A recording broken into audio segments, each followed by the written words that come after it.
مصیبت کا ذکر کیا ہے۔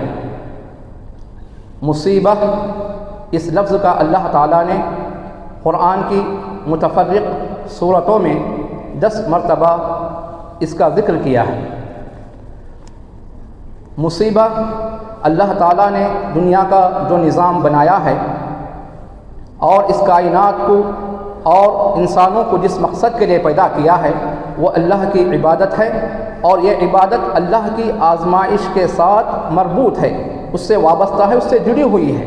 فرشتے بھی اللہ کی عبادت کرتے ہیں، لیکن وہ اللہ کی عبادت میں ان کے ساتھ آزمائش جڑی ہوئی نہیں ہے، لیکن انسانوں کو اللہ تعالیٰ نے اپنی عبادت کے لیے پیدا کیا ہے تو ان کی آزمائش بھی مقصود ہے، اور آزمائش 2 حیثیتوں سے ہوتی ہے، نعمتوں کے ذریعے، خوشحالی کے ذریعے،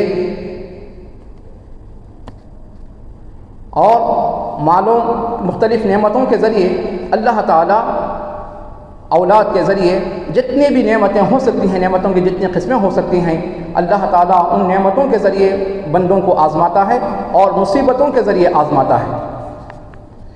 تو آزمائش ہر انسان کے لیے ضروری ہے۔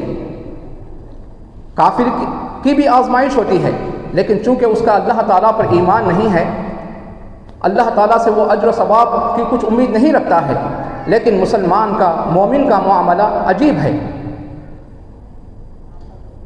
اللہ تعالیٰ نے یہی کہا ہر انسان کی آزمائش ہوتی ہے، خصوصی طور پر مومنوں کی آزمائش ہوتی ہے، کیونکہ کفار کو اللہ تعالیٰ دنیا کا جو کائنات کا جو نظام اللہ تعالیٰ نے مقرر کیا ہے اس کے مطابق ان کو بھی مصیبتیں آتی ہیں، موت ان کو بھی لاحق ہوتی ہے، جتنی تکلیفیں ہوتی ہیں ان کو بھی لاحق ہوتی ہیں، لیکن اللہ تعالیٰ ان کو دنیا کی بہت سی نعمتوں سے نوازتا ہے۔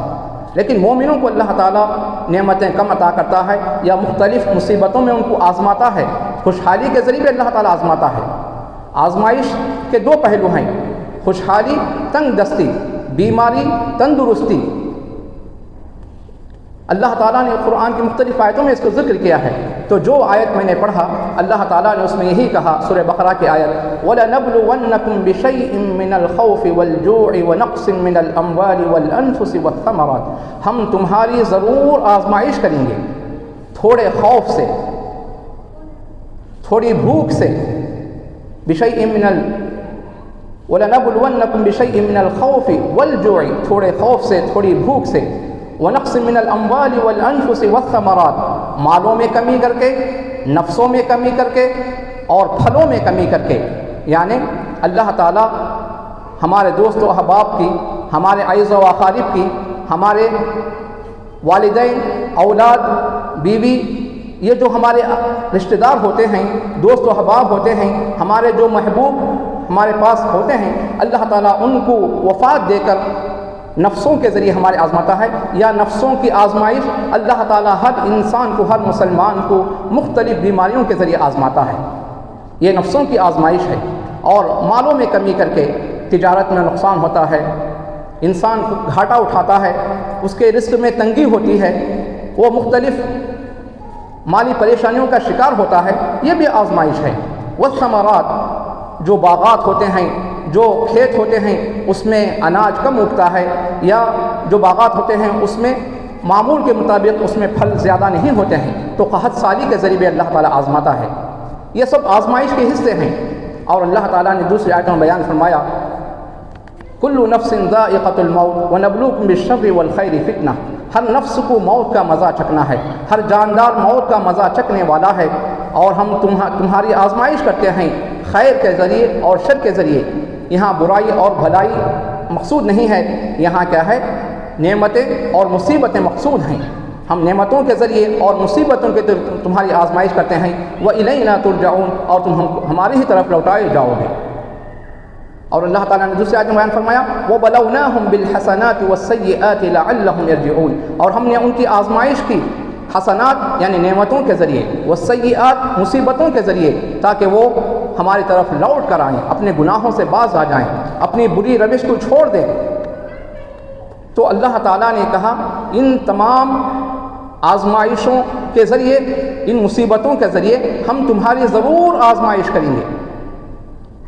دنیا میں کون سا ایسا انسان ہے، چاہے وہ غریب ہو، چاہے وہ امیر ہو، چاہے وہ بادشاہ ہو، چاہے وہ فقیر ہو، چاہے وہ حاکم ہو، چاہے وزیر ہو، کتنا ہی بڑا مالدار کیوں نہ ہو، دنیا کی مصیبتوں سے، پریشانیوں سے، غموں سے، دکھوں سے کوئی بچا ہوا نہیں ہے۔ ہاں، کسی کی زندگی میں دکھ، پریشانی، تکلیف، مصیبت کم ہوتے ہیں، اور کسی کی زندگی میں کچھ نعمتیں زیادہ ہوتی ہیں۔ اور اللہ تعالیٰ نے اہل ایمان سے کہا ہے، یہ دنیا میں کفار کی چہل پہل، ان کی زیب و زینت، ان کی ترقی کو دیکھ کر تم کو دھوکہ نہیں کھانا چاہیے۔ فلا یغررک تقلبهم فی البلاد، کیونکہ اللہ تعالیٰ حدیث میں اللہ کے رسول صلی اللہ علیہ وسلم نے بیان فرمایا، الدنیا سجن المؤمن وجنت الکافر، دنیا مومن کے لیے قید خانے کی مانند ہے۔ اسلامی شریعت کی پابندیاں وہ بھی ایک قید کی طرح محسوس ہوتی ہیں انسان کو، اللہ کی جانب سے پابندیاں ہیں، آزاد نہیں ہے ایک مسلمان۔ اور آخرت کی نعمتوں کے مقابلے میں یہاں کی جو نعمتیں مسلمان کو حاصل ہوتی ہیں وہ قید خانے کی طرح ہی ہیں، کیونکہ آخرت کی نعمتوں کا مقابلہ دنیا کی نعمتیں اس کے مقابلے میں کوئی حیثیت نہیں رکھتی ہیں، حقیر ہیں، ہیچ ہیں، معمولی ہیں۔ تو مومن بندوں کو جنت میں جو نعمتیں ملنے والی ہیں ان نعمتوں کے مقابلے میں اس دنیا کی نعمتیں اسی طرح ہیں جس طرح ایک قیدی کو قید خانے میں کچھ معمولی سی نعمتیں میسر ہوتی ہیں۔ اور کیا ہے، یہی کافر کے لیے آزادی ہے دنیا میں، اس کے لیے یہ جنت کی طرح ہے۔ وہ شریعت کی پابندی کے بغیر اللہ پر، آخرت پر، عبادت سے پوری طرح غافل ہو کر اس کا کوئی صحیح تصور نہیں، وہ آزاد کے ساتھ نہیں گزرتا ہے۔ تو اللہ تعالیٰ نے کیا کہا، ان آزمائشوں کے ذریعے، ان مصیبتوں کے ذریعے ہم تمہاری ضرور آزمائش کریں گے۔ وبشر الصابرین، اور صبر کرنے والوں کو خوشخبری سنا دیجیے۔ یہ صبر کرنے والوں کی صفت کیا ہے؟ الذین اذا اصابتہم مصیبہ، جب ان کو کوئی مصیبت پہنچتی ہے۔ ہمارے پاس ایک لوگوں میں عام غلط فہمی یا کم فہمی یا علم کی کمی ہے کہ مصیبت صرف موت کو بھی اللہ تعالیٰ نے مصیبت کہا ہے۔ فَإِنْ أَصَابَتْكُمْ مُصِيبَةُ الْمَوْتِ، جب تم کو موت کی مصیبت پہنچے، صرف موت کے وقت ہی ہم اِنَّا لِلَّهِ وَإِنَّا إِلَيْهِ رَاجِعُونَ کہتے ہیں۔ حالانکہ اللہ تعالیٰ نے اس آیت میں جو کہا کہ خوف کے ذریعے، بھوک کے ذریعے، نفسوں میں، مالوں میں، پھلوں میں کمی کر کے ہم تمہاری آزمائش کرتے ہیں، یہ ساری مصیبتیں ہیں مومنوں کے لیے۔ وبشر الصابرین، صبر کرنے والوں کو خوشخبری سنا دیجیے۔ صبر کرنے والوں کی صفت اللہ تعالیٰ نے کیا بیان کیا؟ الذین اذا اصابتہم مصیبہ، کوئی بھی مصیبت ہو، صرف موت کی مصیبت ہی نہیں، یقیناً موت کی مصیبت سب کے لیے بہت بڑی مصیبت ہے، کیونکہ اس کے بعد عمل کا سلسلہ ختم ہو جاتا ہے، وہ مستریح یا مستراح ہو جاتا ہے حدیث کے مطابق۔ یعنی جو مومن بندہ ہوتا ہے دنیا کی تکلیفوں سے، پریشانیوں سے، تھکاوٹوں سے، دنیا کی جتنی تکلیفیں ہیں، جنت اگر اس کے ملنے والی ہے، اللہ تعالیٰ نے اس کو جنت خوشخبری سنایا ہے، وہ آرام پا جاتا ہے دنیا کی تکلیفوں سے۔ اور مستراح جو فاجر بندہ ہوتا ہے، فاسق ہوتا ہے، کافر ہوتا ہے، منافق، جس کے شرارتوں سے، جس کی خباثتوں سے، جس کی تکلیفوں سے چوپائے، درخت اور شہد عاجز آ جاتے ہیں، پریشان رہتے ہیں، اللہ تعالیٰ ان کو آرام پہنچاتا ہے ایسے گناہگار بندوں کے ذریعے۔ تو اللہ تعالیٰ نے الذین اذا اصابتہم مصیبہ، جب ان کو مصیبت پہنچتی ہے تو کیا کہتے ہیں؟ قالوا، وہ کہتے ہیں انا للہ وانا الیہ راجعون، ہم اللہ کی ملکیت ہیں، ہم اللہ کی ملکیت ہیں اور ہم اسی کی طرف لوٹ کر جانے والے ہیں۔ اب اس کلمے پر غور کرنے سے ایک انسان کوئی بھی مصیبت کیوں نہ ہو، موت کی مصیبت سب سے بڑی مصیبت ہے، اب دنیا کی دو چھوٹی مصیبتیں ہیں، یہ تو معمولی مصیبتیں ہیں، تو انسان یہ کلمہ اس یقین کے ساتھ کہے گا زبان سے، انا للہ، ہم اللہ کی ملکیت ہیں۔ اس کی مثال اس طرح دی جاتی ہے، ہم کسی کو کوئی عاریتاً کوئی چیز دیتے ہیں کہ میری یہ فلاں چیز ہے، تم چند دن کے لیے اس کو استعمال کرو، میں جب چاہے اس چیز کو پھر دوبارہ لے لوں گا۔ جب استعمال کے لیے کسی کو ہم دیتے ہیں اور جب چاہے ہم اس سے دوبارہ وہ چیز لے لیتے ہیں، اس میں پریشان ہونے کی کیا بات ہے؟ وہ ہم اس کے مالک ہم ہیں۔ تو اسی طرح اللہ تعالیٰ نے دنیا میں ہم کو پیدا کیا ہے، یہ دنیا کی زندگی ہمارے پاس امانت ہے اللہ کی جانب سے، دنیا کی ساری نعمتیں ہمارے پاس امانت ہیں۔ اللہ تعالیٰ جب چاہتا ہے ایک انسان کو لے لیتا ہے، اس کی روح قبض کرتا ہے، اپنے پاس بلا لیتا ہے، تو اس لحاظ سے مومن کو پریشان نہیں ہونا چاہیے۔ تو اس کلمے پر غور کرنا چاہیے، جب اللہ کی ملکیت ہے ہم، اللہ تعالیٰ جیسے چاہے ہمارے ساتھ تصرف کر سکتا ہے، اس کو اختیار ہے. لا يسأل عما يفعل وهم يسألون. اللہ تعالیٰ سے اس کے کاموں کے بارے میں سوال نہیں کیا جائے گا، لوگوں سے ان کے کاموں کے بارے میں سوال ہوگا. تو اللہ تعالیٰ نے اس کے بعد جو یہ کلمہ کہتے ہیں، اور حدیث میں دوسری دعا بھی سکھائی گئی ہے، اللہم اجرنی فی مصیبتی واخلف لی خیرا منہا. اے اللہ میری مصیبت میں مجھے اجر و ثواب عطا کر اور اس سے بہتر بدلہ مجھے دے دے. یعنی جو مصیبت کی وجہ سے مجھے نقصان ہوا ہے اس سے بہتر نعمت مجھے عطا کر دے، اس کا بہترین بدلہ مجھے عطا فرما دے. اور تو اس کے بعد اللہ تعالیٰ نے ان کے لیے ان کے بدلہ کیا بیان کیا، اولئک علیہم صلوات من ربہم ورحمہ.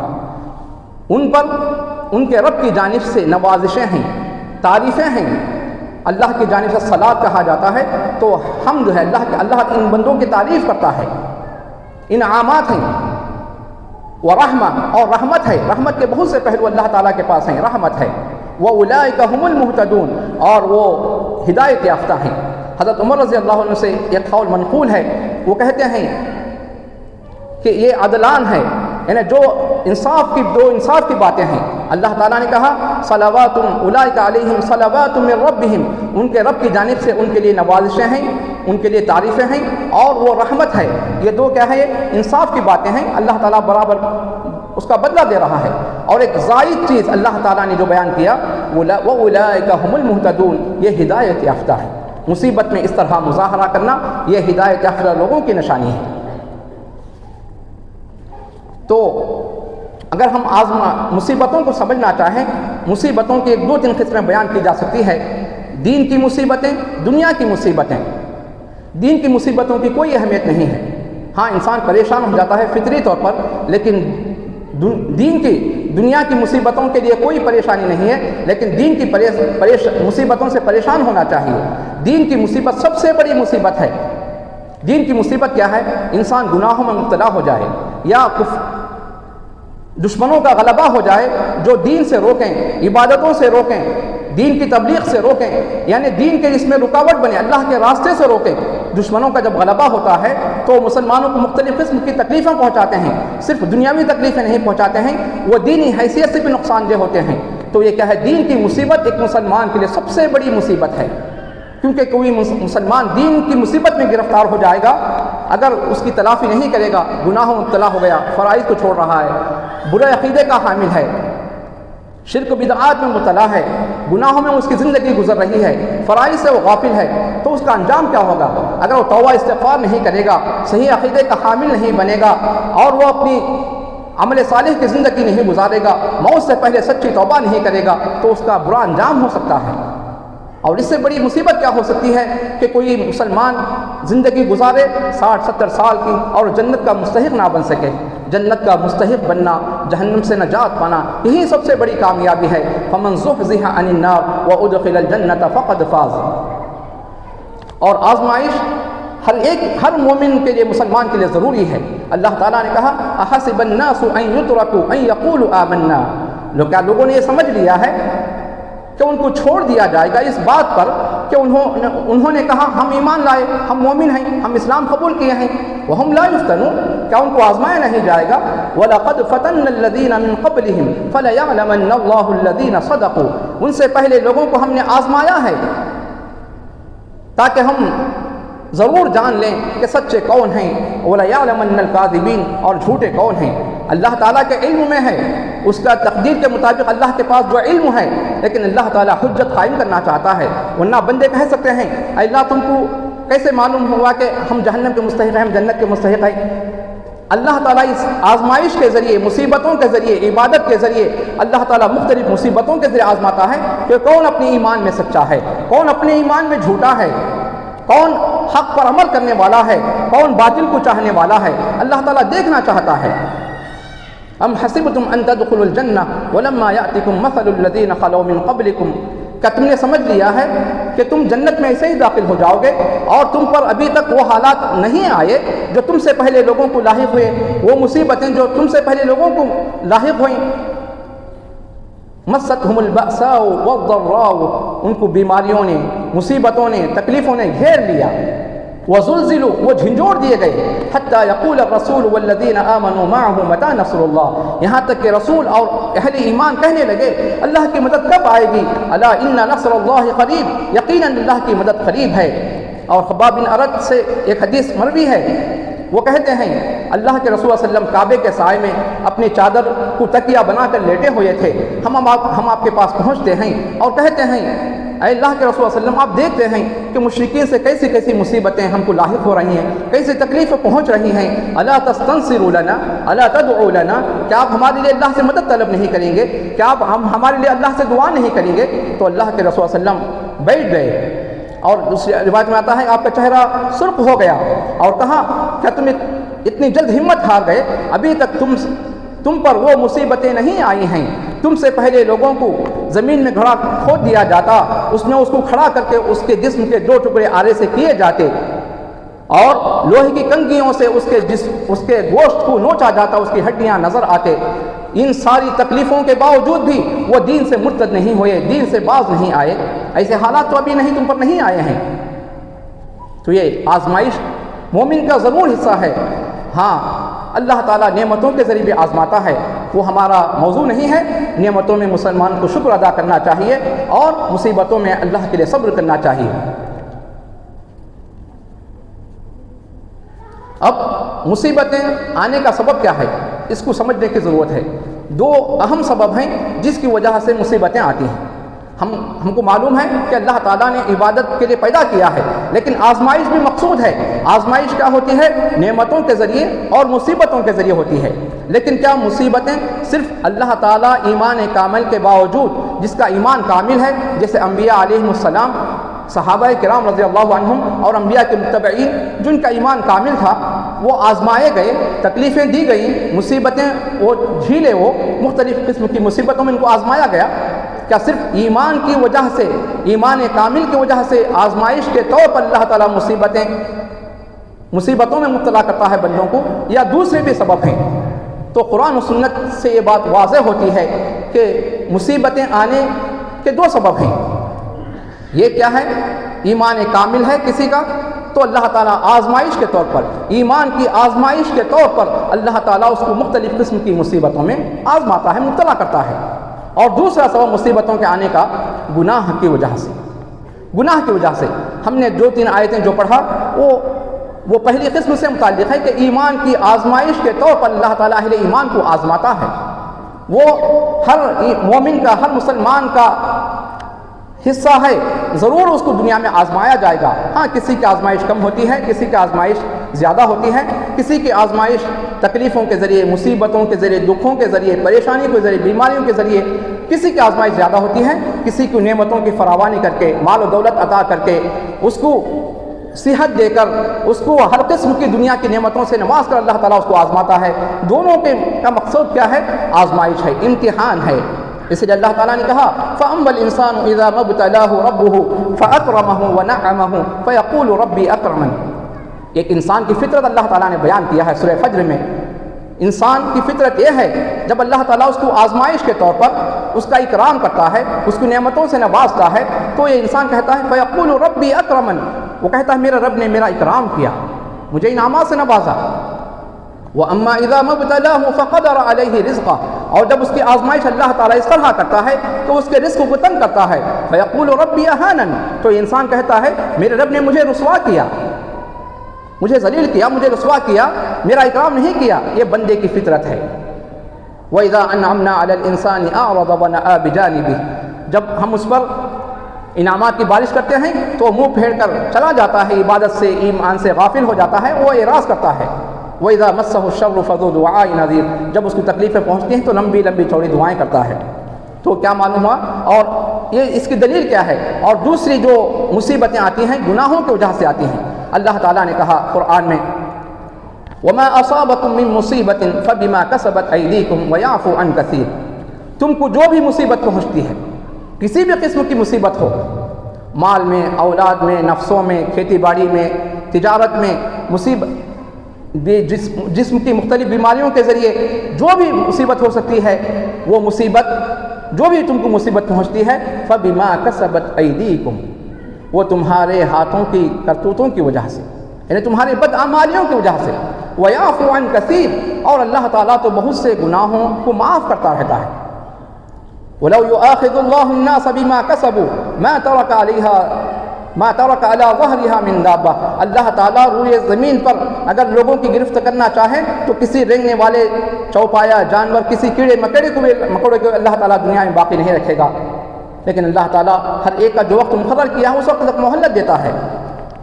اور دوسری ایک آیت میں اللہ تعالیٰ نے بیان فرمایا، ظَهَرَ الْفَسَادُ فِي الْبَرِّ وَالْبَحْرِ بِمَا كَسَبَتْ أَيْدِي النَّاسِ، خشکی میں اور تری میں، یعنی سمندر میں اور مختلف شہروں میں، گاؤں میں، جہاں بھی آبادیاں ہیں، انسانی آبادیاں ہیں، سمندری راستوں میں ہوں، سمندر میں ہوں، سمندر کے قریب جتنے آبادیاں ہیں سب میں فساد برپا ہو گیا ہے۔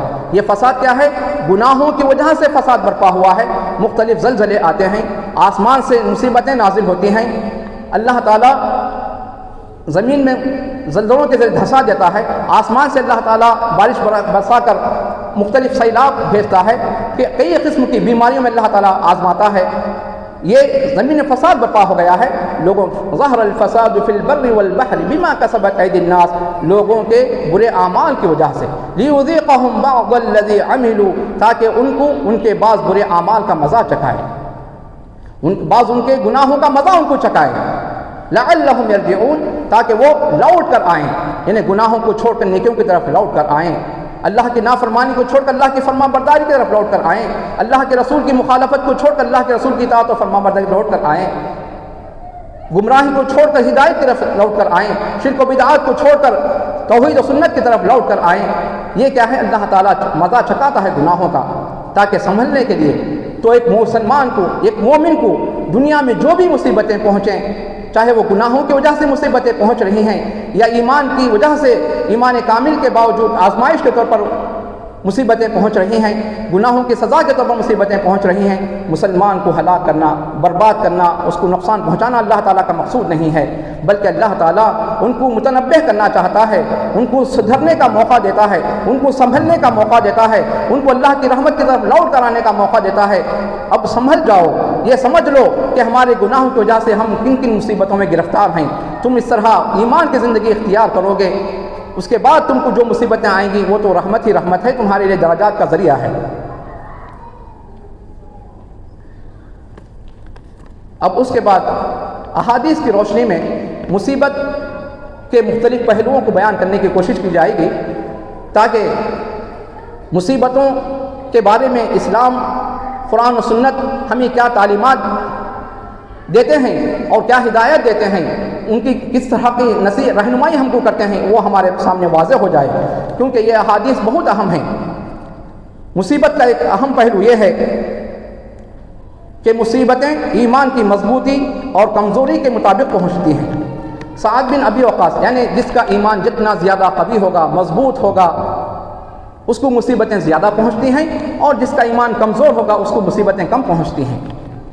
سعد بن ابی وقاص رضی اللہ عنہ کہتے ہیں، اے اللہ کے رسول صلی اللہ علیہ وسلم، لوگوں میں سب سے زیادہ مصیبتوں میں کس کو مبتلا کیا جاتا ہے؟ ای الناس اشد بلاء قال الانبیاء ثم الامثل فالامثل، اللہ کے رسول صلی اللہ علیہ وسلم نے کہا انبیاء کو سب سے زیادہ مصیبتوں میں آزمایا جاتا ہے۔ وہ جسمانی مصیبتیں ہوں، جیسے ان کے دشمن ان کو تکلیفیں پہنچاتے تھے، وَلَقَدْ كُذِّبَتْ رُسُلٌ مِّن قَبْلِكَ فَصَبَرُوا عَلَىٰ مَا كُذِّبُوا وَأُوذُوا حَتَّىٰ أَتَاهُمْ نَصْرُنَا، آپ سے پہلے جو رسول بھیجے گئے ان کو جھٹلایا گیا، انہوں نے صبر کیا اور ان کو اللہ کے راستے میں تکلیفیں پہنچائی گئیں تو اللہ کی مدد ان کو آئی۔ تو انبیاء علیہ السلام یہ صبر کرتے تھے، اللہ کے راستے میں جو ہی مصیبتیں پہنچتی تھیں۔ تو اللہ کے رسول صلی اللہ علیہ وسلم نے کہا سب سے زیادہ مصیبت انبیاء کی ہوتی ہے، اس کے بعد ثم الامثل فالامثل، بعض احادیث میں آتا ہے ثم العلماء ثم الصالحون، یعنی الامثل فالامثل کی تفسیر دوسری روایت میں آتا ہے کہ علماء کی، کیونکہ انما یخشى اللہ من عباده العلماء، قرآن و سنت کا جو بہت زیادہ علم رکھتے ہیں وہ قرآن و سنت کی دعوت پیش کرتے ہیں اور ان کا ایمان مضبوط ہوتا ہے عام لوگوں کے مقابلے میں، تو اللہ تعالیٰ ان کی آزمائش کرتا ہے، اور جو عبادت گزار بندے ہیں، نیک لوگ ہیں، اللہ تعالیٰ ان کی بھی آزمائش کرتا ہے۔ تو جس کا ایمان جتنا زیادہ مضبوط ہوگا، حدیث میں خود کہا گیا یبتل العبد علی حسب دینہ، بندے کی آزمائش اس کے دین کے مطابق ہوتی ہے۔ فإن كان في دینہ صلبہ اشتد بلاؤ، اس کے دین میں مضبوطی ہوتی ہے تو اس کی آزمائش سخت ہوتی ہے. وَإِن كَانَ فِي دِينِهِ رِقَّةٌ وَابْتُلِيَ عَلَى حَسَبِ دِينِهِ، اگر اس کے دین میں کمزوری ہوتی ہے تو اسی کے مطابق اس کی آزمائش ہوتی ہے. فَمَا يَبْرَحُ الْبَلَاءُ بِالْعَبْدِ حَتَّى يَتْرُكَهُ يَمْشِي عَلَى الْأَرْضِ وَمَا عَلَيْهِ مِنْ خَطِيئَةٍ. یہ ابن ماجہ کی روایت ہے. وہ کہتے ہیں اللہ کے رسول صلی اللہ علیہ وسلم مصیبت برابر بندے سے لگی رہتی ہے، اس کو لاحق رہتی ہے، یہاں تک کہ وہ زمین میں اس طرح چلتا پھرتا ہے کہ اس پر کوئی گناہ باقی نہیں رہتا ہے. کیونکہ جو حدیث میں نے آپ کے سامنے بخاری کی پڑھا وہ کیا ہے، ہر چھوٹی بڑی مصیبت، ہر چھوٹی بڑی تکلیف، ہر چھوٹی بڑی پریشانی، ہر چھوٹا بڑا غم جو بھی مومن کو مسلمان کو پہنچتا ہے وہ گناہوں کا کفارہ ہے. تو اللہ کے رسول صلی اللہ علیہ وسلم نے کہا اللہ تعالیٰ اس طرح اس کو پاک و صاف بنا کر چھوڑ دیتا ہے. اور وہی مصیبتیں کیا ہیں، گناہوں کا کفارہ ہیں.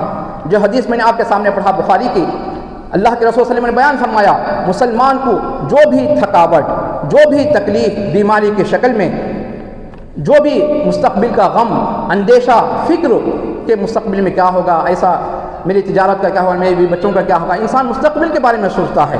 وہ ہم ماضی کا کوئی غم ہے، حال کا کوئی غم ہے، یا کوئی تکلیف اس کو پہنچتی ہے جسمانی کوئی بھی ہو لوگوں کے ذریعے، اگر وہ حتی الشوکہ یہاں تک کہ اس کے پیر میں کانٹا چبھتا ہے،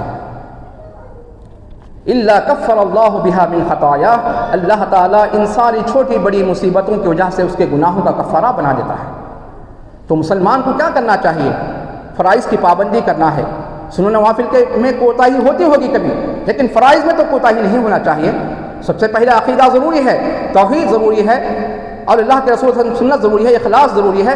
اب اس کے بعد ایک انسان فرائض کی پابندی کرے گا، بڑے بڑے گناہوں سے بچے گا. احادیث میں جو خوشخبری سنائی گئی ہے کہ جو فرائض کی پابندی کرتا ہے، بڑے گناہوں سے بچتا ہے، تو اس کے چھوٹے چھوٹے گناہ معاف کر دیے جاتے ہیں. تو یہاں بھی اللہ کے رسول صلی اللہ علیہ وسلم نے یہی بیان فرمایا اس کے گناہوں کا کفارہ ہے ساری مصیبتیں.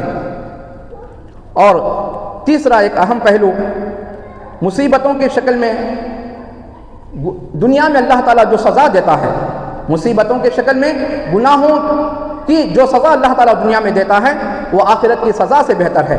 اللہ کے رسول صلی اللہ علیہ وسلم نے حدیث میں بیان فرمایا اذا اراد اللہ بعبدہ الخیر عجل له العقوبۃ فی الدنیا، جب اللہ تعالیٰ کسی بندے کے ساتھ بھلائی کا ارادہ کرتا ہے تو دنیا میں اس کو سزا جلدی دے دیتا ہے، دنیا میں اس کو سزا دے دیتا ہے. وَإِذَا أَرَادَ اللَّهُ بِعَبْدِهِ الشَّرَّ، جب اللہ تعالیٰ کسی بندے کے ساتھ برائی کا ارادہ رکھتا ہے، أَمْسَكَ عَنْهُ بِذَنبِهِ، اللہ تعالیٰ اس کے گناہ کو روک کر رکھتا ہے، حَتَّى يُوَافِيَ بِهِ يَوْمَ الْقِيَامَةِ، یہاں تک کہ اللہ تعالیٰ قیامت کے دن اس کو پورا اس کی سزا دیتا ہے. تو اللہ تعالیٰ کیا ہے، پورا اس کے گناہوں کی سزا دیتا ہے، اس کے دنیا میں اس کے گناہوں کی سزا کو روک کر رکھتا ہے. اب اس فضیلت کو سن کر کوئی انسان یہ نہیں سمجھنا چاہیے، کیونکہ حدیث میں بھی ہے، یعنی ہم یہ دعا نہیں کرنا چاہیے اے اللہ تعالیٰ جو آخرت میں جو سزا دینے والا ہے مجھے دنیا میں سزا دے جائے، ایسی دعا نہیں کرنا چاہیے. حدیث میں خود اس کی ممانعت ہے. اللہ کے رسول صلی اللہ علیہ وسلم نے ایک صحابی کی عیادت کی تو وہ بہت کمزور ہو گئے تھے چوزے کی طرح. تو کہا کہ تم کیا دعا کرتے ہو، کیا اللہ سے تم نے کچھ مانگا ہے، کچھ دعا کی ہے؟ تو انہوں نے کہا ہاں میں نے اللہ سے دعا کی ہے، اللہم ما کنت معاقبی بہ فی الآخرہ فعجل لہ فی الدنیا، اے اللہ تعالیٰ مجھے جو بھی دنیا میں آخرت میں جو سزا دینے والا ہے وہ سزا مجھے دنیا میں دے دے. تو اللہ کے رسول صلی اللہ علیہ وسلم سبحان اللہ لا طاقت لک، اس کی تم طاقت نہیں رکھتے ہو، کیوں تم نے ایسا کہا، تم نے ایسا کیوں نہیں کہا، اللہم آتنا فی الدنیا حسنہ وفی الآخرۃ حسنہ وقنا عذاب النار، اے اللہ مجھے دنیا میں حسنہ دے دے، یعنی بھلائی دے. دنیا کی نعمتیں مقصود ہیں، سب سے اہم مقصود حسنہ دنیا میں کیا ہے، ایمان اور عمل صالح. یہی حیات طیبہ ہے، جس کو ایمان و عمل صالح کے بعد زندگی گزر رہی ہے اس کو حیات طیبہ حاصل ہے. آج ہمارے پاس غلط مفہوم ہو گیا ہے، دنیا کے عیش و آرام کی ساری چیزیں ہیں وہ حیات طیبہ سمجھ رہی ہے. حیات طیبہ نہیں ہے، یہ تو ایک ناقص مفہوم ہے جو صرف جن کی نظر صرف کھانے پینے، اچھا پہننے اور شادی بیاہ میں اسی میں ان کی نظر ہے. ایمان اور عمل صالح یہ کیا ہے، حیات طیبہ ہے. تو اس لیے اور ایک حدیث میں جو کہا گیا، ہاں اللہ تعالیٰ خود سے کسی بندے کو دنیا میں اس کی سزا دے دے وہ الگ بات ہے، لیکن ایک مسلمان کو کیا ہے، ایسی دعا نہیں کرنا چاہیے اللہ تو آخرت میں جو سزا دینے والا ہے دنیا میں سزا دے دے، ایسا نہیں کرنا چاہیے۔ اس کے بجائے توبہ استغفار کیجیے، توبہ کے ذریعے اللہ تعالیٰ سارے گناہوں کو معاف کر دیتا ہے۔ ان اللہ یغفر الذنوب جميعا، اللہ تعالیٰ سارے گناہوں کو معاف کرتا ہے۔ توبہ کیجیے، سچے دل سے توبہ کیجیے، روزانہ توبہ کرتے رہیے۔ توبوا الی اللہ جميعا ایھا المؤمنون لعلکم تفلحون، اے سارے ایمان والوں تم اللہ کے پاس توبہ کرو تاکہ تم کامیاب ہو جاؤ۔ تو توبہ کرنا چاہیے، انسان کو ایسی دعا نہیں کرنا چاہیے۔ اور ایک چوتھا پہلو، حدیث کی روشنی میں اللہ تعالیٰ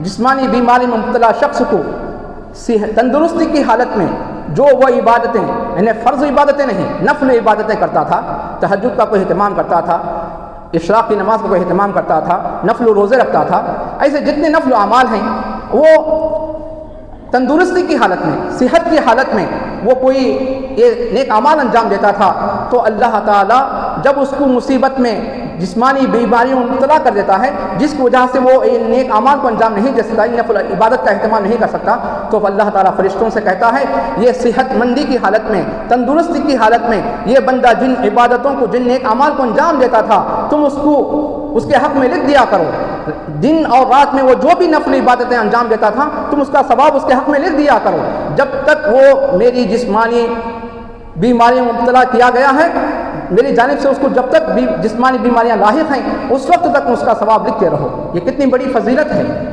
اس لیے ایک صحت مندی کی حالت میں ایک مسلمان کو فرائض کے ساتھ ساتھ نوافل کا اہتمام کثرت سے کرنا چاہیے تاکہ ہم بیمار بھی ہو جائیں، ان نفل عبادتوں کو انجام نہ دے سکیں تو اللہ تعالیٰ بیماری کی حالت میں بھی ہمارے ان نفل عبادتوں کا ثواب ہمارے حق میں لکھ دیا کرے۔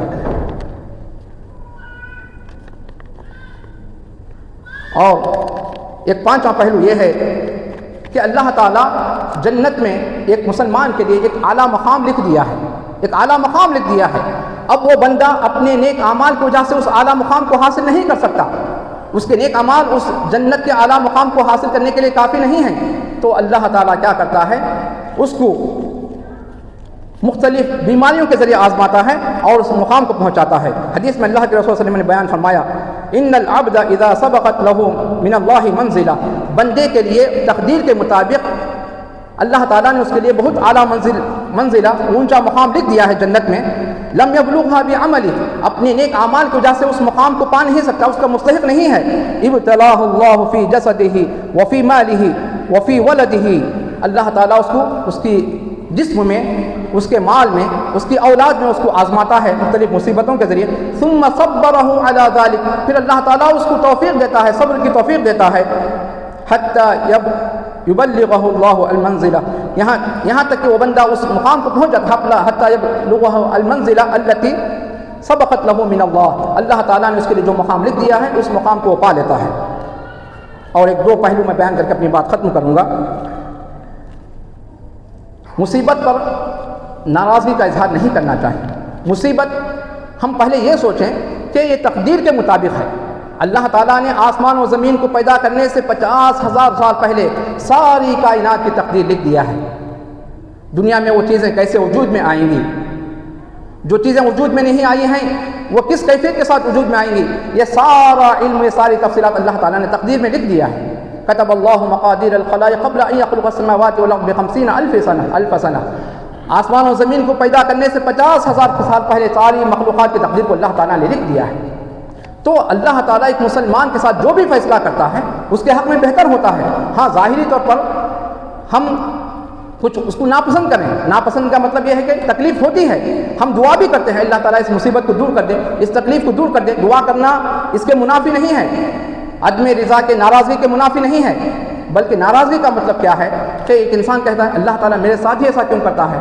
نعوذ باللہ، بہت سے لوگ جن کا ایمان کمزور ہوتا ہے ایسا کہتے ہیں اللہ تعالیٰ مجھے کیوں ایسے اتنی مصیبتوں میں آزمایا ہے، اللہ تعالیٰ فلاں لوگوں کے ساتھ ہی ایسا کیوں کر رہا ہے، اللہ کو رحم نہیں آتا ہے۔ نعوذ باللہ، ایسے غیر خلاف شرع جملے اپنی زبان سے نکالتے ہیں، اللہ کی شکایت مخلوق کے سامنے کرتے ہیں، کیونکہ صبر کا مطلب کیا ہوتا ہے، اپنے نفس کو شکایت سے روکنا، اپنے اعضاء کو خلاف شریعت کاموں سے روکنا، انسان کنٹرول رکھے، ہاں اس کو اس مصیبت کو ناپسند کرتا ہے، دل سے ناپسند کرتا ہے اور اللہ سے دعا بھی کرتا ہے اللہ میری مصیبت کو اس دور کر دے، تو اللہ کے رسول صلی اللہ علیہ وسلم نے بیان فرمایا ان عظم الجزاء مع عظم البلاء، یقیناً بہت عظیم بدلہ عظیم مصیبت کے ذریعے حاصل ہوگا، یعنی جتنا عظیم بدلہ اللہ تعالیٰ کسی کے لیے لکھ دیا ہے اتنی ہی بڑی مصیبت اس کو لاحق ہوگی۔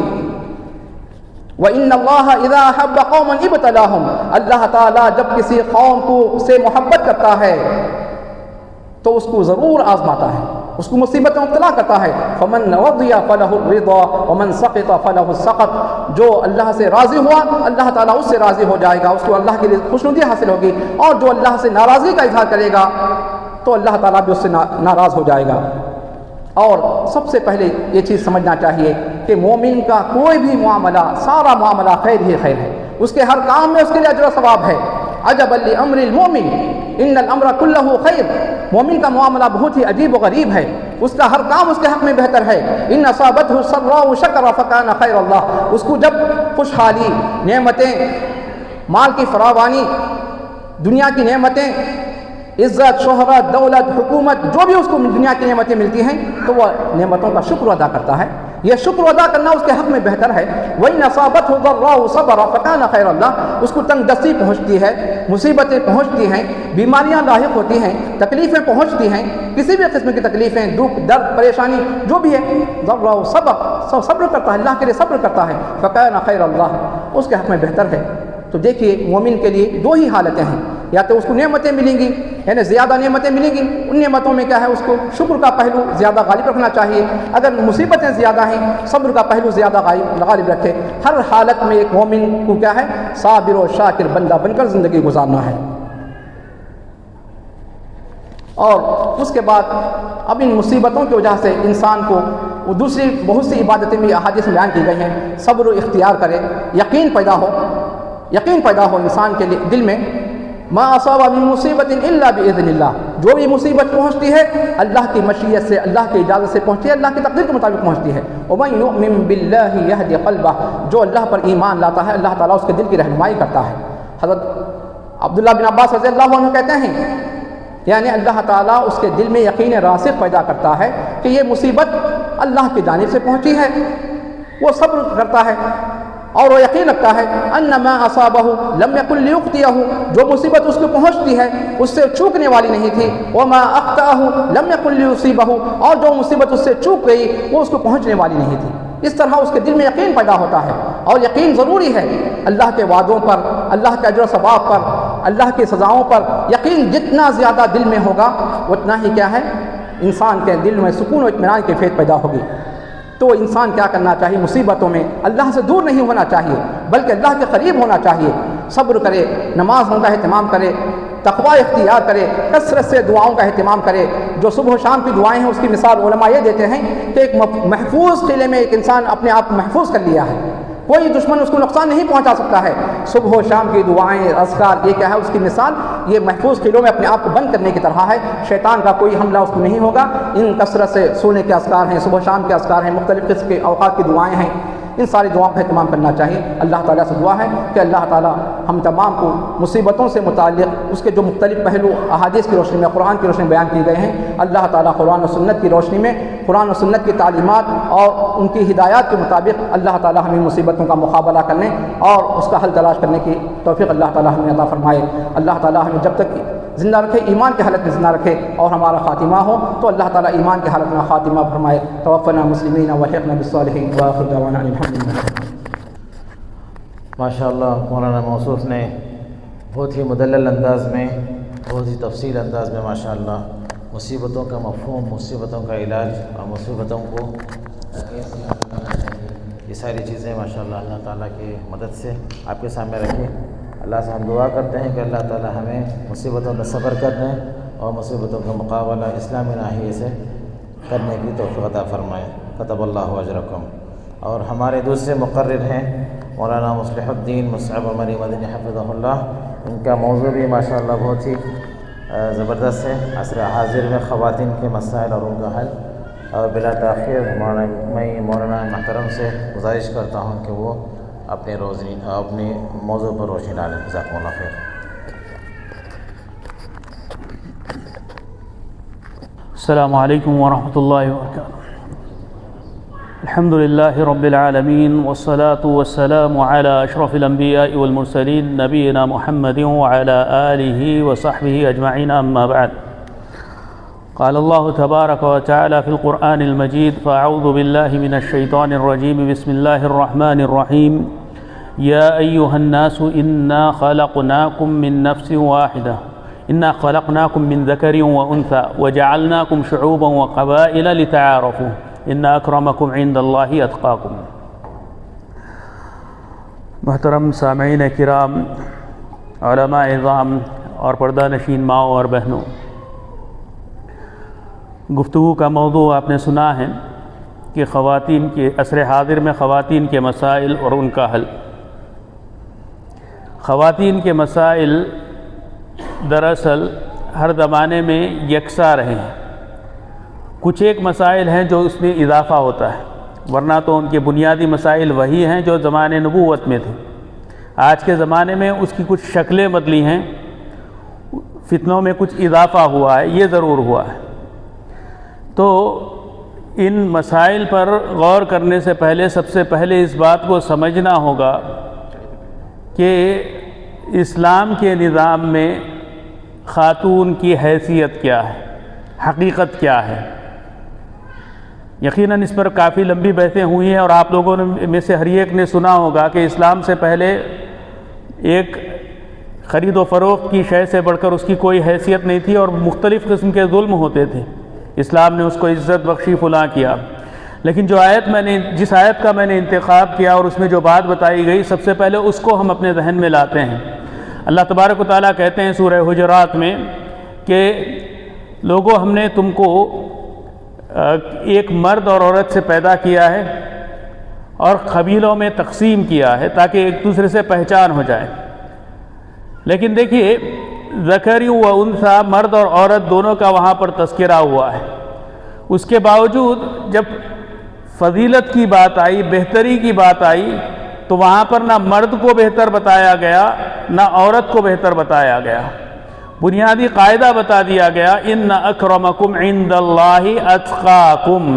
چاہے مرد ہو یا عورت ہو، تقویٰ کی کیفیت جس میں زیادہ ہوگی، جس کے اندر اللہ کا خوف زیادہ ہوگا، جس نے اللہ کے احکام پر زیادہ عمل کیا ہوگا، وہی زیادہ اللہ کے نزدیک محبوب ہوگا اور وہی اللہ کے نزدیک زیادہ باعزت ہوگا، اسی کو عزت نصیب ہوگی. اسی معنی میں دوسری آیت بھی ملتی ہے کہ من عمل صالحا من ذکر او انثى وهو مؤمن فلنحيينه حیاة طیبہ ولنجزینهم بأحسن ما كانوا يعملون.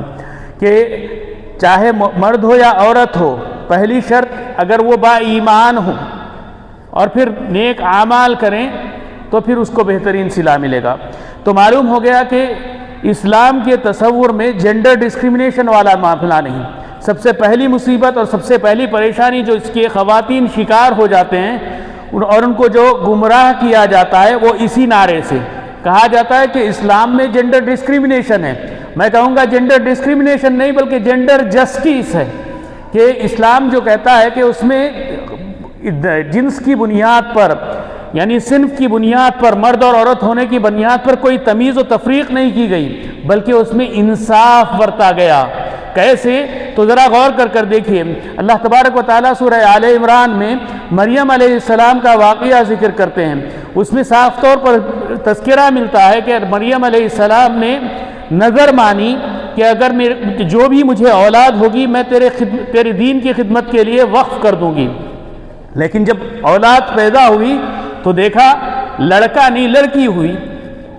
مریم علیہ السلام کی دانش میں یہ بات تھی کہ شاید کوئی، بلکہ مریم علیہ السلام کے والدہ کی دانش میں، معاف کرنا، مریم علیہ السلام کے واقعہ کا جو تھا کہ ان کی والدہ کی دانش میں یہ بات تھی کہ کوئی لڑکا پیدا ہوگا. لیکن جب ولادت ہوئی تو لڑکی پیدا ہوئی. تو پہلا شکوہ اور پہلی شکایت کیا ہوئی اللہ تبارک و تعالیٰ سے کہ وَلَيْسَ الذَّكَرُ كَالْأُنثَىٰ. ہاں، اس میں ضرور اختلاف ہے کہ الفاظ وہ والدہ کے تھے کہ اللہ کے، لیکن بات تو وہی بات ہے، بات بالکل حقیقت ہے کہ لَيْسَ الذَّكَرُ كَالْأُنثَىٰ، کہ مرد اور عورت میں خلقت کے لحاظ سے فرق ہے. جب یہ فرق ہے تو پھر ان کے احکام بھی مختلف ہوں گے، ان کے مسائل بھی مختلف ہوں گے، ان کے حل بھی مختلف ہوں گے، ان کے ساتھ مختلف برتاؤ ہوگا، ان کے ساتھ مختلف سلوک ہوگا، ان کی ذمہ داریاں بھی مختلف ہوں گی. لہٰذا ہر صنف کو جو چیز لائق ہے اور جس چیز کے وہ لائق ہے اسی قسم کی ذمہ داریاں دی گئی. مرد آدمی کو گھر کے باہر کا ذمہ دار بنایا گیا. الرجال قوامون علی النساء بما فضل اللہ بعضهم علی بعض وبما انفقوا. دیکھیں دو بنیادیں بتائی گئی کہ یقیناً مرد آدمی کو عورتوں کا محافظ اور نگران بنایا گیا. ان کو ان کی ذمہ داری دی گئی کہ ان کے نان و نفقے کی ذمہ داری دی گئی دو وجہ سے. ایک تو اللہ نے ان کو فضیلت بخشی ہے، وہ فضیلت کے کیا پہلو ہے وہ ابھی اس کا موضوع نہیں ہے اور اس کی تفصیل کی ضرورت نہیں. دوسرا پہلو دوسری وجہ جو بتائی گئی بما انفقوا، کہ وہ ان کا خرچ اٹھاتے ہیں، یعنی عورت پر کمائی کی ذمہ داری نہیں ہے. اور یہیں سے دوسرے اشکال کی بات آتی ہے کہ لوگوں کو عام طور پر یہ جینڈر ڈسکریمنیشن کا جب نعرہ لگایا جاتا ہے وہیں پر ویجز انجسٹس کی بات ہوتی. کہتے ہیں کہ عورتوں کو کام کا موقع نہیں دیا جاتا اور جب موقع دیا جاتا ہے تو ان کو تنخواہیں کم دی جاتی ہیں. حالانکہ اسلام میں جو تصور دیا گیا وہ یہ ہے کہ ان پر کوئی نان و نفقے کی ذمہ داری ہے ہی نہیں، کوئی مالی ذمہ داری ان پر نہیں ہے. بچپن سے لے کے وفات تک کیسی بھی کیفیت سے گزرے ہوں، بچی ہے تو ماں باپ پر اس کی ذمہ داری ہے، اس کے نان شادی ہو گئی شوہر موجود ہے، شوہر کی اس کی ذمہ داری ہے، بیوہ ہو گئی تو پھر اس کے ولی کی اس کی ذمہ داری ہوگی اس کی تفصیل کے ساتھ. لیکن کسی بھی مرحلے میں عورت پر مالی ذمہ داری دی نہیں گئی. ہمارے ماحول میں اور ہمارے سماج میں، خاص کر مشرقی سماج میں، میں مغرب کے واقعات سے واقف نہیں، اس پر کوئی تذکرہ اور تبصرہ کر نہیں سکتا، تو مشرقی ماحول میں، ہندوستان کے ماحول میں جو تصور ہے دہیج کا، یہ اسلامی تصور بالکل بھی نہیں ہے. تو یعنی ماں باپ پر سب سے بڑا بوجھ جو بنتا ہے یا پھر ایک لڑکی کے لیے ایک پریشانی کا جو سب سے بڑا سبب بنتا ہے، جیسے وہ جوان ہونے لگتی ہے وہ یہ سوچتی ہے کہ میرے دہیج کا کیسے انتظام ہوگا، اس کے لیے کیا کیا تگ و دو کرنے پڑے گی. تو یاد رکھیے یہ دہیج کی ذمہ داری عورت پر ہے ہی نہیں. اسلام کا صحیح تصور مہر کا ہے اور مہر لڑکے کو دینا ہے. تو معلوم ہوا مالی قسم کی کوئی ذمہ داری عورت پر نہیں ہے. دیکھیے آسانی سے باتوں کو سمجھنے کے لیے بہتر ہوگا ہم مرحلہ وار جائیں. ایک خاتون کی زندگی میں اس کی زندگی پوری مکمل اگر زندگی کو غور کر دیکھیں تو اس میں دو بڑے حصے ہو سکتے ہیں، ایک بلوغت سے پہلے کا اور دوسرے بلوغت کے بعد.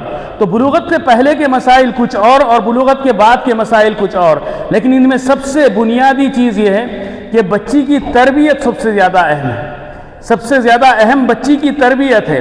اگر بچی کی تربیت صحیح خطوط پر ہو جائے، صحیح بنیادوں پر ہو جائے، کیسا بھی ماحول آ جائے وہ اس کو انگیز کر لے گی، وہ اپنے آپ کو بچا لے گی. اسلام میں عورت کا جو مقام دیا گیا اس کو عورت کی سب سے بنیادی جو اس کی ذمہ داری دی گئی وہ ہے آنے والی جیل کی تربیت، آنے والے نسل کی تربیت، آنے والے نسل کو پیدا کرنا ہے. وہ اسی وقت کر پائے گی جب خود اس کی تربیت صحیح ہو. اب آج کے دور میں سب سے بڑا مسئلہ کہاں پر آتا ہے؟ بہت سے خواتین ایسے ہوتی ہیں بالغ ہو جاتی ہیں، ان کو بنیادی مسائل تک پتہ نہیں ہوتے ہیں، دین کے بنیادی مسائل پتہ نہیں ہوتے ہیں. ان کو معلوم نہیں ہوتا ہے کہ توحید اور شرک میں فرق کیسے ہوتا ہے، سنت و بدعت میں کیا فرق ہوتا ہے، مسلم اور غیر مسلم میں کیا فرق ہوتا ہے. بلکہ ان کے پاس دین کا اور اسلام کا تصور اتنا دھندلا ہو جاتا ہے کہ وہ کہنے لگتی ہے کہ یہ پرسنل میٹر ہے، یہ شخصی نجی مسئلہ ہے. کسی کی کوئی چوائس ہے، کوئی دین اختیار کرا، کسی کی دوسری چوائس ہے، وہ دین اختیار کر چکا. اس بچی کو یہ نہیں سمجھایا جاتا ہے کہ ان الدین عند اللہ الاسلام، کہ اسلام کے آ جانے کے بعد اب یہ گنجائش ختم ہو چکی. حقیقی دین جب سے دنیا قائم ہوئی ہے وہ تو اسلام ہی تھا. اس میں جب انحرافات ہوئے وہ کرسچینٹی بنا، جیوڈائزم بنا، واٹ ایور جو کچھ بننا تھا بن گیا، لیکن حقیقی دین اسلام کے پاس اللہ کے پاس اسلامی ہے. وَمَن يَبْتَغِ غَيْرَ الْإِسْلَامِ دِينًا فَلَن يُقْبَلَ مِنْهُ. تو اس قسم کی باتیں، عقیدے کی بنیاد کہ اللہ کی ذات پر توکل کی بات، یہ چیزیں بالکل پیوست اور راسخ کر دی جائے بچوں کے ذہن میں جب وہ بچیاں چھوٹی ہوتی ہیں اسی وقت سے، تبھی وہ پھر آگے چل کر اپنی مصیبتوں کو انگیز بھی کریں گی بلکہ آنے والی نسلوں کی تربیت کر پائے گی. دیکھیے آج کی دنیا میں نالج بہت آسان ہو گئی، معرفہ بہت آسان ہو گیا ہے، یعنی باتوں کا علم حاصل کرنا آسان ہو گیا. غلطی کہاں پر ہو رہی ہے؟ ایکسیس ٹو نالج میں. یقیناً وہ بھی آسان ہو گیا کہ کسی بھی قسم کی معلومات حاصل کرنا بہت آسان ہو گیا. انٹرنیٹ ہو گیا، انٹرنیٹ سے بڑھ کر اے آئی آ چکا ہے، سب کچھ ہو چکا. لیکن اس دور میں پریشانی کہاں پر ہے؟ وقت سے پہلے نالج ملتی ہے، وقت سے پہلے باتیں معلوم ہو جاتی ہیں، اور پھر دوسری بڑی پریشانی کیا ہوتی ہے کہ حکمت سے آ رہی ہے، وزڈم سے خالی ہے۔ وہ وزڈم کہاں سے آتی ہے؟ ایکسپیرینس سے اور پراپر گائیڈنس سے، صحیح قسم کی رہنمائی سے۔ تو سب سے بڑا جو فقدان ہوتا ہے بچیوں کی تربیت میں، صحیح قسم کی گائیڈنس میں، یا تو ان کو افراط کا شکار کر دیا جاتا ہے یا تو تفریط کا۔ یقیناً اللہ تبارک و تعالیٰ نے عورتوں کا مقام گھر بتایا ہے، وَقَرْنَ فِي بُيُوتِكُنَّ وَلَا تَبَرَّجْنَ تَبَرُّجَ الْجَاهِلِيَّةِ الْأُولَى۔ یہ بالکل محکم آیت ہے، اس میں کوئی شک نہیں ہے کہ اصلی مقام گھروں میں رہنا ہے۔ باہر جب نکلے تو اس کے آداب ہے، اس شکل میں نہ نکلے کہ لوگ ان کی طرف متوجہ ہوں، ایسی کیفیت میں نہ نکلے کہ لوگوں کی نظر ان پر پڑے، لیکن گھر میں رہتے ہوئے ان کی تعلیم اور تربیت کا کتنا انتظام ہو رہا ہے۔ تعلیم کی طرف صرف اور صرف دنیاوی تعلیم اہم ہو چکی ہے، دینی تعلیم کی طرف کوئی توجہ نہیں۔ نتیجہ کیا ہوتا ہے کہ جب بلوغت کو پہنچتی ہے، طہارت کے مسائل سے بھی ناواقف، مختلف قسموں کی بیماریوں کے شکار ہو جاتی ہیں، ایسی بیماریاں جو جسمانی نہیں بلکہ نفسانی بھی بیماری کے شکار ہو جاتی ہیں۔ کہاں پر خلل ہوا کہ بچی کی صحیح سے تربیت نہیں ہوئی، کہ کیسے طہارت کے کیا مسائل ہے، نظافت کیا ہوتی ہے، کس موقع پر کیسے رہا جاتا ہے، کس وقت تلاوت ہوتی ہے، تلاوت کے طریقے کیا ہوتے ہیں، کچھ نہیں۔ افراط اور تفریط کا ماحول ہے۔ افراط یہ کہ یا تو تفریط یہ ہوئی کہ گھر میں ہی محصور کر دیے، یا پھر افراط یہ ہوئی کہ بالکل آزاد کھلا چھوڑ دیے۔ کھلا چھوڑنے کا نتیجہ کیا ہوا کہ وہ شریعت اور کلچر میں فرق سمجھ ہی نہیں پائی، اس کو سمجھ میں نہیں آیا، اس کو یہی تصور ملتا گیا شریعت پرانے زمانے کی بات ہے، آج ہم ماڈرن زمانے میں پہنچ گئے، آج اس کا کوئی اختلاف نہیں۔ 1400 سال پہلے کی شریعت آج کی دنیا میں قابل تطبیق نہیں۔ اس کو نہیں بتایا گیا کہ بنیادیں باقی وہی رہیں گی، لیکن وسائل اور ذرائع بدل سکتے ہیں، وسائل اور ذرائع بدل سکتے ہیں۔ اسی انداز سے کاروبار نہیں ہوگا جو 400 سال پہلے ہوا ہے، اسی انداز میں سفر نہیں ہوا ہے 1400 سال پہلے جیسے ہوا ہے۔ اس میں تبدیلی آ سکتی ہے، لیکن سفر کے احکام نہیں بدلیں گے، سفر میں جو تخفیف ہے وہ نہیں بدلی جائے گی۔ مثال کے طور پر اسی طریقے سے یہی بات ہے، ہائیجینک جو یا پھر طہارت کے جو مسائل ہیں، بنیادی مسائل وہی کے وہی ہیں، لیکن اس کو حاصل کرنے کے طریقے بدلیں گے، اور اس کی تربیت یقیناً یہ سب سے پہلے گھر کی بڑی بزرگ عورتوں کی اور ماؤں کی بنتی ہے۔ تو یہ جو چیز ہے کہ تجربے کار سرپرستی، اس کی خلل کی وجہ سے نالج اور معرفت تو ہو جا رہی ہے، لیکن آداب اور اخلاق سے خالی اور عاری ہے۔ ان کو بچیوں کو سمجھایا ہی نہیں جاتا کہ شوہر کا مقام کیا ہے۔ نتیجہ کیا ہوتا ہے؟ شادی کے بعد اپنے آپ کو شوہر سے زیادہ قابل سمجھنے لگتی ہیں، اور اس کا آخری نتیجہ کیا ہوتا ہے؟ فراق اور طلاق کے واقعات بڑھ رہے ہیں۔ وجہ کیا ہے؟ ان پڑھ یا پھر جہالت اس کی وجہ نہیں ہے دنیاوی معنی میں، دینی علم سے جہالت اس کی وجہ ہے۔ دنیاوی تو بڑی بڑی ڈگریاں لے رہی ہیں، اور اسی سے وہ چیز ایروگنس یا پھر تکبر کی شکار ہو رہی، بالکل متکبر۔ ان کو نہیں سمجھایا گیا کہ شوہر کا مقام کیا ہے، اور پھر ان کو یہ بھی نہیں سمجھایا گیا شادی سے پہلے کہ دیکھو تم جو فیصلہ کر رہی ہو وہ کتنا بڑا فیصلہ ہے، جذبات میں آ کر کرنے کا فیصلہ نہیں ہے، طاعت میں آ کر نہیں۔ ان کو بتایا جانا چاہیے۔ تو بلوغت سے پہلے یہ سب چیزیں، بلکہ شادی سے پہلے ان مسائل سے ان کو پوری طریقے سے آگاہ کرانا چاہیے۔ بلکہ یاد رکھیں کہ عورت کو جو فضیلت ملی ہے، ماں کی حیثیت میں جو فضیلت ملی ہے، وہ اس کی عین خلقت اور خلقت سے متعلق جو اس کی ذمہ داریاں ہیں اس کی وجہ سے ملی ہے۔ کہ مشہور حدیث ہے، جب صحابی نے رسول اللہ صلی اللہ علیہ وسلم سے پوچھا کہ من احق الناس ببری، کہ کون سب سے زیادہ میرے حسن سلوک کا حقدار ہے؟ قال امک، کہ رسول اللہ صلی اللہ علیہ وسلم نے 3 مرتبہ ماں کا تذکرہ کیا اور 4تھی مرتبہ باپ کا ذکر کیا۔ شارحین حدیث سارے نصوص کو جمع کر غور کر اس نتیجے پر پہنچتے ہیں کہ یہ 3 درجہ جو فضیلت ملی ہے حسن سلوک کی، وہ اسی وجہ سے ملی ہے کہ وہ حمل اور رضاعت کا کام انجام دیتی ہیں۔ لیکن آج پرابلم اور پریشانی یہ ہے کہ ان کو ہم اکثر عورتوں کو پریشانی کہاں پر ہوتی ہے؟ اگر ولادت زیادہ ہو جائے تو پھر میری باڈی کا شیپ خراب ہو جائے گا۔ معاف کرنا، تھوڑے سے کھلے الفاظ میں کہہ رہا ہوں، لیکن بات ہے یہ، کئی بچیوں کے پاس یہ پریشانی ہے، کہیں ذہن کے کسی کونے میں رہتی ہے، بھول جاتی ہیں کہ دنیا کے بنائے ہوئے معیار کوئی معنی نہیں رکھتے ہیں۔ اللہ تبارک و تعالیٰ نے کہا لَقَدْ خَلَقْنَا الْإِنسَانَ فِي أَحْسَنِ تَقْوِيمٍ، یہ جو معیار لے کر آ جاتے ہیں کہ اتنی اگر ہائٹ ہے تو اتنا ہی ویٹ ہونا چاہیے،